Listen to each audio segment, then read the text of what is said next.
Hi, hope you're well. So, today we're going to be reading a story. So,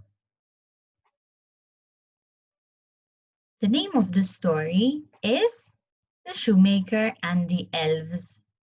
So, the shoemaker is a person who makes shoes, and there are the elves, and the elves are tiny human beings. So, once there was a poor shoemaker and his wife. "We only have enough leather left to make one pair of shoes," said the worried shoemaker to his wife. So as we can see here, we can see the shoemaker and his wife in the picture.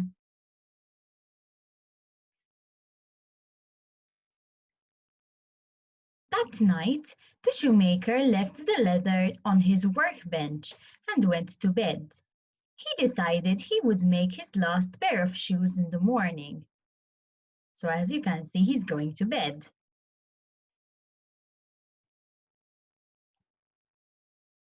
When the shoemaker woke up, he was shocked to find a beautiful pair of shoes on his workbench. He puzzled and puzzled over who could have made such beautiful shoes. He didn't make them, so he didn't know who would have made the beautiful shoes. Later that day, a customer came into the workshop and admired the shoes. They fit his feet so perfectly, he paid double for the he paid double the money for them. So he paid a lot of money for the beautiful shoes. "We now have enough money to buy dinner and to buy leather for 2 more pairs of shoes," the shoemaker said happily. That evening he cut leather for 2 pairs of shoes and left it on his workbench. So he prepared the leather so that new pairs of shoes would hopefully be made. Amazingly, the next morning there were 4 pairs of new fancy shoes.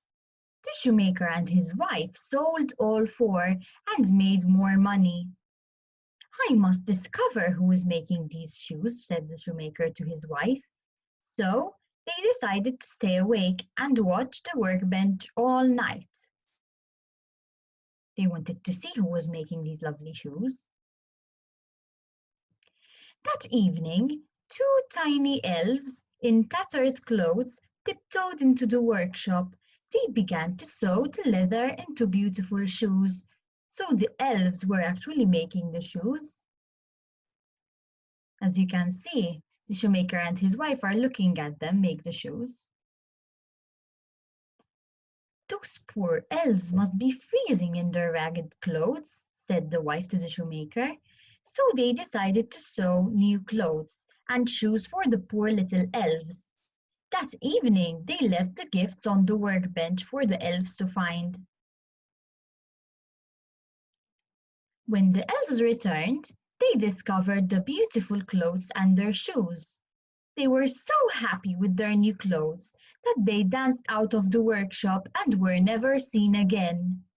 From that day forward, the shoemaker and his wife lived a happy life with plenty to eat. So I hope you liked the story. Bye!